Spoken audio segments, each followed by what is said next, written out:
그리스도인의 말과 삶이라는 주제로 두 번째 시간입니다. 말과 사랑이라는 주제로 함께 말씀 나누겠습니다.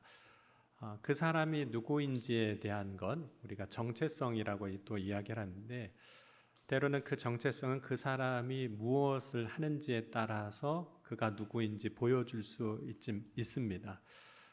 그렇지만 무엇인가를 하는 것은 우리의 인간의 일생에서 계속해서 변하는 것들입니다. 그래서 때로는 우리가 하는 것으로 우리가 누구인지를 나타내기가 어려울 때가 있습니다.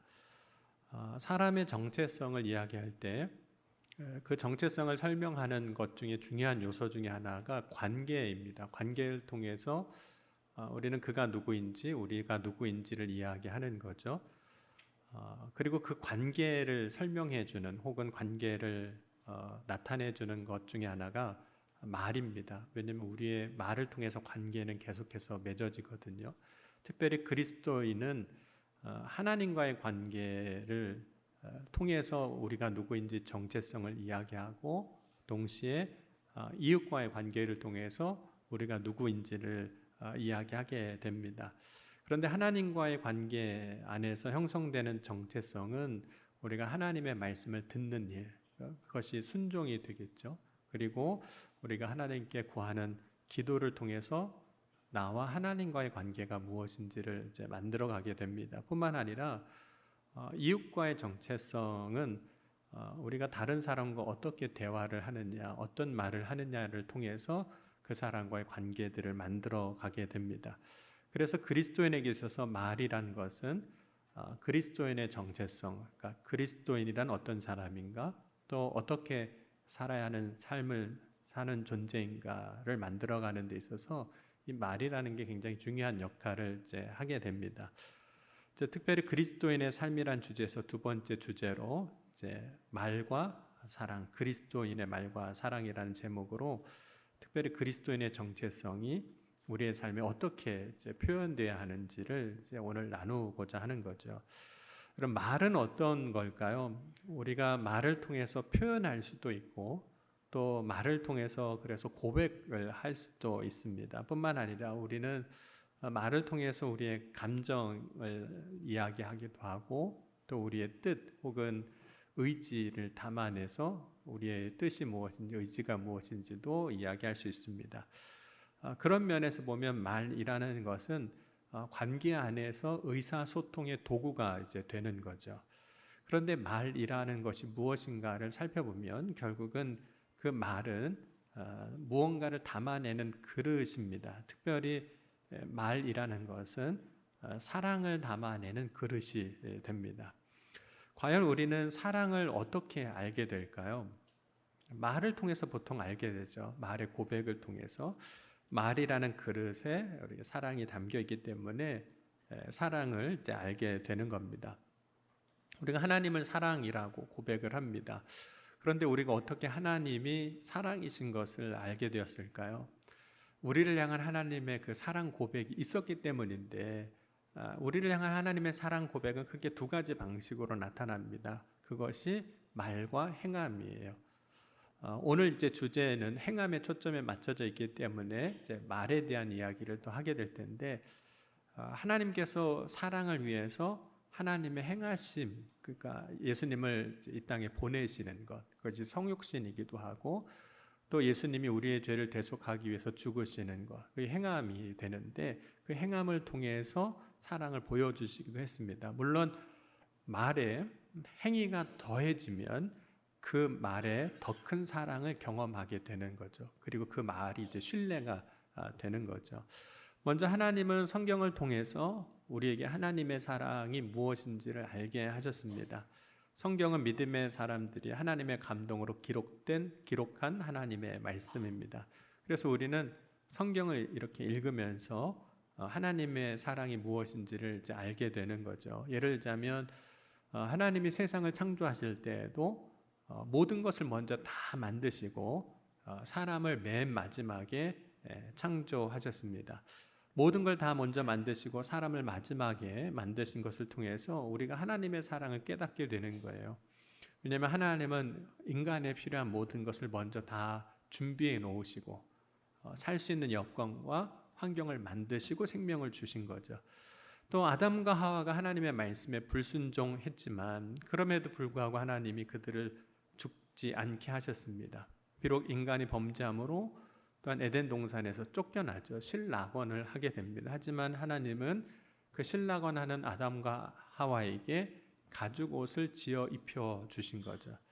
하나님이 죄인된 인간에게 보여주신 그 모습, 성경에 기록된 그 이야기들이 하나님의 사랑이 무엇인지를 우리에게 말해주고 있는 겁니다. 또한 이스라엘의 역사를 보면 하나님의 사랑이 무엇인지를 깨닫게 합니다.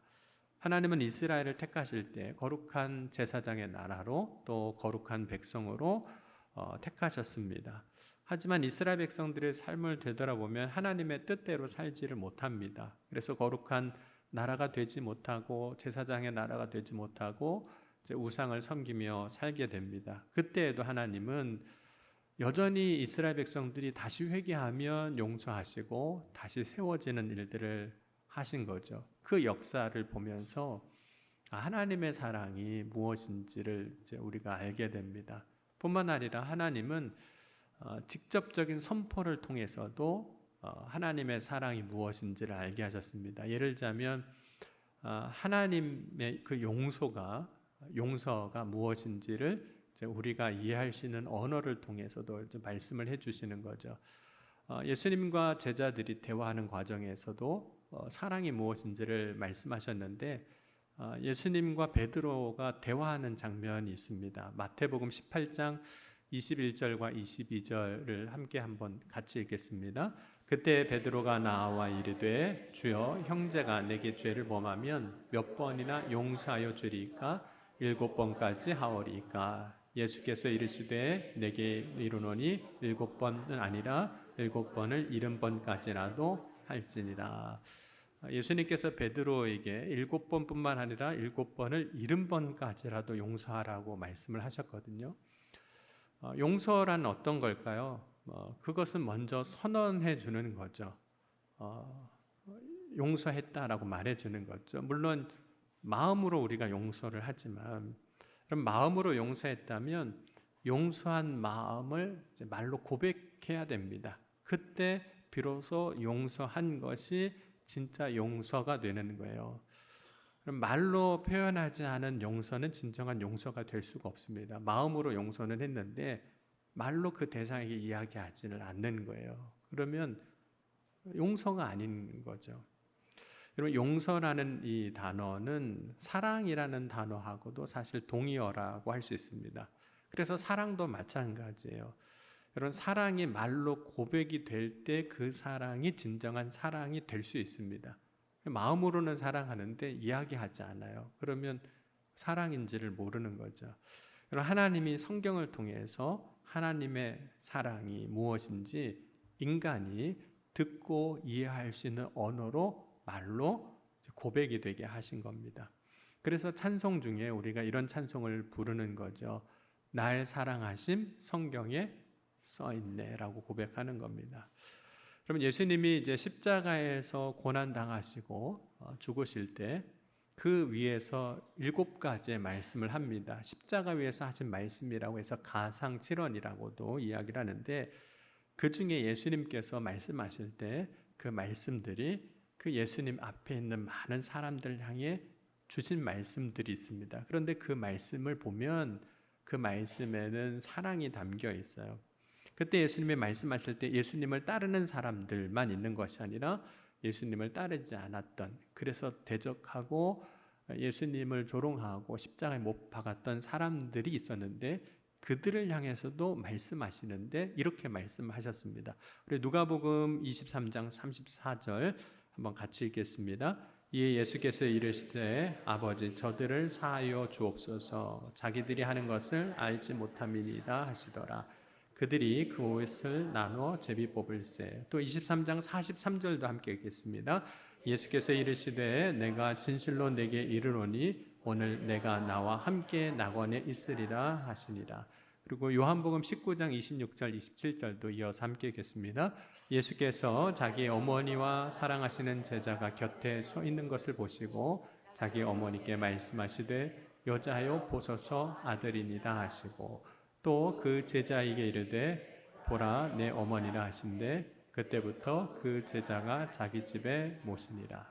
그러니까 예수님께서 예수님 주변에 있는 제자들을 향해서 또 다른 사람들을 위해서 말씀하실 때 그 말씀을 우리가 이렇게 들어보면 그 말씀에는 사랑이 담겨 있습니다. 물론 예수님 말씀하실 때 사랑이라는 단어를 직접 언급하거나 그 단어를 직접 사용하시지 않으셨습니다. 그럼에도 불구하고 예수님이 십자가 위에서 하신 말씀에는 그 말씀을 듣는 대상들, 그들을 향한 사랑이 담겨 있는 거예요. 그러니까 예수님께서 말씀하실 때 아버지 저들의 죄를 사하여 주옵소서 용서하시는 거죠. 또 자기의 죄로 죽을 수밖에 없었던 그 강도에게 나와 함께 낙원에 있으리라, 나와 함께 있으리라고 말씀하시는 거예요. 그리고 육신의 어머니셨던 마리아에게 또 제자들에게 그 어머니를 돌보라고 이야기하는 거죠. 그 돌봄을 통해서 그 말씀을 통해서 그 선언을 통해서 그 말씀을 듣는 이들에게 예수님의 사랑을 듣게 하고 예수님의 사랑이 무엇인지를 이제 경험하게 하신 거죠. 그럼 부활하신 예수님께서 고기를 잡고 있는 제자들에게 찾아오셔서 조반을 먹으라고 말씀하십니다. 제자들은 그때 예수님의 사랑을 경험을 해요. 물론 그때 예수님 말씀하실 때 말씀뿐만 아니라 친히 떡을 가져다 주시고 생선도 친히 구워 주신 행위들이 있었습니다. 그래서 말씀의 행위가 더할 때 그 말이 진정으로 이제 받아들여지는 거죠. 그런데 행위가 더해지면 더 큰 사랑을 경험하지만 예수님께서 먹으라고 말씀하시는 그 말씀을 통해서 제자들이 경험하는 것은 그 말 속에 예수님이 담긴 사랑을 이제 경험하는 겁니다. 여러분 우리가 일상에 말을 할 때 항상 사랑이라는 말을 넣지 않는다고 해서 사랑이 없는 건 아닌 겁니다. 우리가 말을 할 때 매번 사랑이라는 단어가 직접 사용되지 않는다 할지라도 우리는 우리의 말 속에 사랑을 담아낼 수 있습니다. 그리고 정말 그리스도인이라면 우리의 일상적인 말 가운데 언어 속에 사랑을 담아낼 수 있어야 합니다. 여러분 특별히 예수님이 십자가 위에서 말씀을 지금 가상칠언을 우리가 보았는데 말씀하실 때에는 사실 고통 중에 계신 거거든요. 고통 중에 예수님은 엘리 엘리 라마 사막단이라고 하셨고 또 요한복음 19장 28절에 보면 내가 목마르다 이렇게 말씀하십니다. 다 이루었다. 아버지 내 영혼을 아버지 손에 부탁하나이다 말씀하셨습니다. 이때 예수님이 하신 말씀들을 보면 예수님이 십자가 위에서 얼마나 고통 가운데 계셨는지를 우리가 알 수 있습니다. 특별히 목마르다라고 말씀하신 그 말씀과 엘리 엘리 라마 사박단이라고 하신 말씀은 십자가 위에서 고통이 극심했던 것을 말씀해 주는 거죠. 왜냐하면 거지 나사로와 부자의 이야기 속에서 그 지옥에 떨어졌던 부자가 자신의 혀를 서늘하게 해달라고 이야기합니다. 그래서 목마름이란 지옥에서 경험하는 고통의 표현이었던 거죠. 뿐만 아니라 예수님이 십자가 위에서 말씀하신 엘리 엘리 라마 사막단이라고 하신 말씀은 하나님 하나님 어찌하여 나를 버리셨나이까 라는 의미입니다. 그럼에도 불구하고 예수님이 십자가 위에서 사람들을 향해서 하신 말씀들을 이렇게 보면 그 말씀에는 사랑이 담겨 있습니다. 예수님은 죽음의 고통 속에서도 그 말씀에 계속해서 사랑을 담아내서 말씀하셨다는 거예요. 여러분 예수님이 십자가 위에서 하신 말씀은 예수님 다른 사람을 위한 예수님을 따르는 사람들 다른 사람을 위한 것도 있지만 예수님 자신을 위한 말도 남기셨거든요. 예수님께서 자신을 위한 말을 남기실 때 하실 때에도 그 말 속에는 여전히 사랑이 있습니다. 자기를 향한 사랑이기도 하죠. 우리 누가복음 23장 46절 우리 같이 한번 읽겠습니다. 예수께서 큰 소리로 불러 이르시되 아버지 내 영혼을 아버지 손에 부탁하나이다 하고 이 말씀을 하신 후 숨지시니라. 여러분 예수님이 자기의 영혼을 위하여 구하셨습니다. 기도하신 거죠. 근데 그 기도가 십자가 위에서 아버지, 하나님 아버지의 뜻을 온전히 이루시는 것이죠. 또 그 기도가 그 십자가에서 죽으시는 그 자리에서 하나님의 영광이 무엇인지 또 보여주고 있는 겁니다. 그럼 많은 사람들은 자신이 힘들고 어려울 때 자신의 말에 사랑을 담아내기보다는 다른 걸 담아내기가 쉽습니다. 고통 중에 있을 때 혹은 힘들고 어려울 때 사람들은 자신의 말에 원망이나 혹은 불평이나 혹은 저주를 담아내기도 합니다. 또 힘들고 어려울 때는 누군가를 비난하거나 욕하는 말을 담아내기도 해요. 누구 때문에 이렇게 됐다라고 한다든지 누구 때문에 이렇게 됐다고 욕하고 저주하기도 하죠. 그러나 육신을 입고 오신 예수님이시지만 예수님은 십자가 위에서 말씀하실 때조차 그 말에 항상 사랑을 담아내셨습니다. 여러분, 말은 무엇인가를 담아내는 그릇입니다. 그리고 내가 참된 그리스도인이라면 우리의 말 속에 예수님이 그러셨던 것처럼 예수님께서 성경을 통해서 하나님의 말씀을 통해서 우리에게 말씀하셨던 것처럼 참된 그리스도인이라면 우리의 말 속에 우리는 다른 것이 아니라 사랑을 담아낼 수 있어야 합니다. 내가 하는 말 속에 사랑이 있어야 한다는 거예요.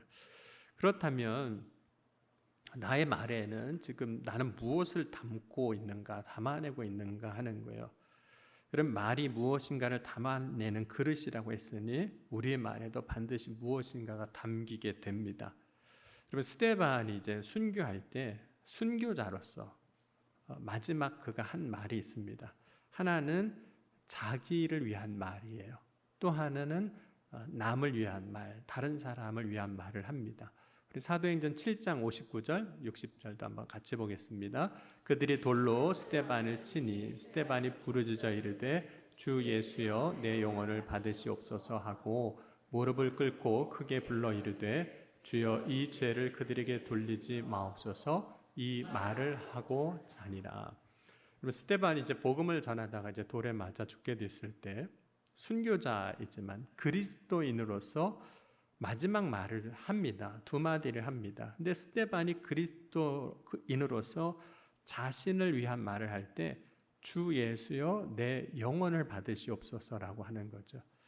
스데반이 자기의 영혼을 위하여 말하고 있습니다. 물론 기도이기도 합니다. 그런데 스데반의 그 기도에 자기의 영혼을 향한 사랑이 담겨 있는 거예요. 여러분, 자기를 위한 말에도 사랑이 담겨 있습니다. 어떤 사람은 자기를 위한 말인데도 인 것임에도 불구하고 사랑을 담지 못하는 경우도 있거든요. 자기 자신을 위한 말인데도 사랑을 담지 못해요. 그런데 스데반은 자기를 위한 말, 기도지만 그 말에 영혼을 향한 사랑이 담겨 있는 거죠. 그러면 스데반은 자신에게 돌을 던지는 사람들을 위해서 한 말, 다른 사람이죠. 타인을 위해 한 말을 보면 이웃을 위해 한 말이죠. 그들을 용서하는 말을 하죠. 자신에게 돌을 던지는 사람의 영혼을 위한 말을 남깁니다. 주여 이 죄를 그들에게 돌리지 마옵소서. 그 말에는 이웃을 향한 사랑이 담겨 있는 겁니다. 그러므로 그리스도인들이 해야 할 말을 구분한다면 결국은 두 가지 말로 구분이 되는 거예요. 자기를 위한 말이 있고 우리는 남을 위한 말을 하게 됩니다. 우리는 나를 위한 말을 하고 남을 위한 말을 하는데 어떤 말을 하든 그리스도인들의 모든 말에는 사랑이 담겨 있어야 한다는 거예요. 사랑을 그 말에 담을 수 있어야 한다는 겁니다. 여러분의 말에는 사랑이 담겨 있나요? 말할 때마다 와, 어떻게 그 말에는 저렇게 사랑이 뚝뚝 떨어지나? 사랑이 담겨 있나요? 여러분, 단순히 우리가 사랑합니다라고 말한다고 해서 혹은 사랑합니다라고 하고 말을 시작한다 해서 그 말에 사랑이 담기는 게 아닙니다. 여러분, 최근에 사랑합니다라는 것이 마침 어떤 표어처럼 사용되기도 해요. 그래서 여러분, 콜센터에 전화하면 제일 먼저 무슨 말 들으세요? 사랑합니다 고객님 뭐 이러잖아요. 근데 여러분, 그때 와, 진짜 이 콜센터는 나를 너무나도 사랑하는구나 이렇게 느껴지시나요? 그 전화하는 분이 진짜 나를 얼마나 사랑하면 첫 마디가 사랑합니다 고객님 이렇게 시작할까, 그렇게 느껴지시나요? 아무도 그렇게 느끼지 않을 겁니다. 그러니까 말은 사랑한다라고는 했지만 실제로 우리가 그 말에서 사랑을 느끼진 않거든요. 그러니까 그 말에 사랑이 담긴 게 아닌 겁니다. 그러니까 사랑이라는 것이 단순히 그 단어를 썼다고 해서 사랑이 담기는 것은 아니라는 거죠. 그러면 사랑을 담아내는 말을 하기 위해서 우리는 어떻게 말해야 하는 거죠? 그것은 영혼에 대한 관심, 영혼에 대한 마음을 가지고 있을 때 비로소 우리의 말에 사랑이 담길 수 있습니다. 여러분, 영혼에 대한 관심이 없으면 우리는 그 말에 나를 위한 말이든 혹은 남을 위한 말이든 어떤 말이든 사랑을 담아내기가 어렵습니다. 그럼 고린도전서 13장 1절도 한번 같이 읽어보겠습니다. 내가 사람의 방언과 천사의 말을 할지라도 사랑이 없으면 소리나는 구리와 울리는 꽹과리가 되고. 여러분, 누군가가 여러분 귀에다가 막 꽹과리를 치면 뭐라고 하시겠습니까? 와, 듣기 좋다 그러시겠어요? 아마 그 소리를 더 이상 듣고 싶지 않을 겁니다. 그냥 시끄러운 소리가 되는 거죠. 그런데 고린도전서 13장 1절에 이렇게 이야기하고 있는 거예요. 방언과 천사의 말을 할지라도 사랑이 없으면 울리는 꽹과리가 된다는 거죠. 그러니까 우리가 사랑 없는 말을 하면 듣는 상대방은 그 소리가 어떻게 들린다는 걸까요? 귀에다 꽹과리 치는 소리밖에는 되지 않는다는 거죠. 굉장히 고통스러운 소리가 되는 거죠. 시끄러운 소리가 되고 듣고 싶지 않은 이야기가 되는 거죠. 그런데 왜 우리가 말을 할 때 그러면 그 꽹과리 소리 같은 사랑 없는 말을 우리는 하게 되는 걸까 하는 거예요. 그 이유는 딱 한 가지입니다. 그 말을 듣는 대상이 있게 될 텐데, 자기를 위한 말은 내가 대상이 될 거고 남을 위한 말은 그 타인이 타자가 대상이 될 텐데, 그 한 사람 곧 그의 영혼에 관심이 없기 때문입니다. 내가 하는 말을 듣는 그 영혼에 관심을 갖고 있다면, 마음이 있다면 사랑 없는 말은 하지 않으려고 할 겁니다. 만약 영혼에 관심이 있다면 무슨 말을 하든 그 말에 사랑을 담아내려고 할 겁니다. 이런 자기를 위한 말과 남을 위한 말로 우리가 구분을 했습니다. 우리는 보통 자기를 위한 말과 남을 위한 말로 구분하는데, 물론 그 말의 대상이 다르기 때문에 우리의 일상의 언어에서 구분될 수밖에 없습니다. 그런데 자기를 위한 말을 하듯 남을 위한 말을 한다면 어떤 일이 벌어질까요? 예수님께서 이 사랑에 대해서 말씀하실 때 두 가지 계명을 주셨습니다. 첫 번째 계명이 하나님을 사랑하는 것이고, 하나님 사랑이고, 두 번째가 이웃 사랑입니다. 하나님을 사랑하는 것이 마음을 다하며 목숨을 다하며 힘을 다하며 뜻을 다하여 사랑하는 사랑이라면, 이웃을 사랑하는 것에 대해서 자신을 사랑하는 것 같이 이웃을 사랑하라고 말씀하셨거든요. 마태복음 12장 31절에 보면 둘째는 이것이니 내 이웃을 내 자신과 같이 사랑하라 하신 것이라, 이보다 더 큰 계명이 없느니라. 에베소서 5장 28절 이와 같이 남편들도 자기 아내 사랑하기를 자기 자신과 같이 할지니 자기 아내를 사랑하는 자는 자기를 사랑하는 것이라. 그런 자기를 위한 말을 하듯 남을 위한 말을 한다는 것은 결국은 나를 사랑함으로 나를 위하여 말하는 것처럼 다른 사람에게도 말을 하라는 겁니다. 내 귀에 말하듯 다른 사람 귀에 들리게 하는 것, 그것이 그 영혼을 사랑하는 말의 첫 번째 모습입니다. 그러니까 남을 위한 말을 할 때 남을 위한 말로 하지 말고 자신을 위한 말처럼 하라는 겁니다. 내가 나 자신을 사랑하는 것처럼 말할 때 그 말에 다른 사람을 향한 사랑이 담긴 말이 된다는 거죠. 더 쉽게 이야기하면 내가 들었을 때 기분 나쁜 말이면 남이 들었을 때도 기분 나쁘다는 겁니다. 기분이 상하는 거죠. 내가 들었을 때도 이 말은 누가 나한테 하면 나는 상처가 될 거야 라는 말이라면, 남이 들었을 때도 그 말은 똑같이 상처가 된다는 거죠. 그러니까 내가 하는 말에 사랑을 담지 못하면 사람들은 그 말에 다 상처를 이제 받게 됩니다. 여러분, 시편 57편 우리 4절 말씀도 한번 같이 읽겠습니다. 내 영혼이 사자들 가운데서 살며 내가 불사는 자들 중에 누웠으니 곧 사람의 아들 중이라. 그들의 이는 창과 화살이요 그들의 혀는 날카로운 칼 같도다. 우리 잠언 15장 4절도 읽겠습니다. 온순한 혀는 곧 생명의 나무지며 패역한 혀는 마음을 상하게 하느니라. 야고보서 3장 6절 8절도 이어서 읽겠습니다. 혀는 곧 불이요 불의 세계라. 혀는 우리 지체 중에서 온몸을 더럽히고 삶의 수레바퀴를 불사르나니 그 사르는 것이 지옥불에서 나느니라. 혀는 능히 길들일 사람이 없나니 쉬지 아니하는 악이요 죽이는 독이 가득한 것이라. 말에 사랑을 담지 못했을 때 그 말이 어떤 역할을 하냐면 이제 시편에서는 이제 이와 혀라고 얘기했는데 날카로운 칼 같다라고 이야기합니다. 여러분 말에 사랑을 담아내지 못하면 그것이 누군가를 해하는 상처를 주는 말이 되는 거죠. 근데 그 말은 또 불 같다고 이야기합니다. 그리고 그 말은 죽이는 독이 가득한 것이라 이렇게 이야기하기도 하죠. 남을 위한 말을 할 때 그 말에 사랑을 담아내지 못하면 그렇다는 겁니다. 그러므로 우리가 남을 위한 말을 할 때 그 말에 사랑을 담아내는 가장 좋은 방법은 그 말을 나한테 먼저 해보는 겁니다.